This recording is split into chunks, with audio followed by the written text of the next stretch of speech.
சனாதனம் என்ன உங்க ஆத்தா வச்சிருக்கல குங்குமம் அதண்டா.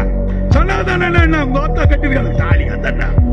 சனாதனம் என்ன உங்க ஆத்தா கையில போட்டுக்கல வளையல அதண்டா. சனாதனம் என்ன உங்க ஆத்தா மெட்டி போட்டுக்கல அதண்டா. அவனை பெத்த அம்மா கிட்ட போய் கேட்கணும். நாய குளிப்பாட்டி நடுவீட்டுல வச்ச மாதிரி வச்ச உடனே அது வாழை கிளப்பிக்கிட்டு மீண்டும் அது புத்தி எங்கவோ அங்க போயிடுச்சு. கோவில்ல போய் நாதஸ்வரம் வாச்சு கொட்டு மேல அடிச்சு கடவுளுக்காக வேலை பார்த்த அந்த குடும்பம் அன்னைக்கு கோவில்ல உண்டை கட்டி சோறு வாங்கி துண்ணு உத்தம புருஷன் புள்ளைய பெத்து போட்டான். நாட்டுக்கு கேடு கருணாநிதி. அடுத்தது என்ன, நம்ம கருணாநிதியுடைய அப்பாவை தான் திட்டணும். சின்ன வயசுல திருட்டு ட்ரெயின் ஏறி வந்த போது அந்த ட்ரெயின்ல டிடிஆர் ஒழுங்கா இருந்தா தமிழ்நாட்டுக்கு வந்திருப்பானா ஸ்டாலின் எப்படின்னு பாருங்க. இது ரெண்டுத்துக்கு பிறந்த தருதலை தான் இது.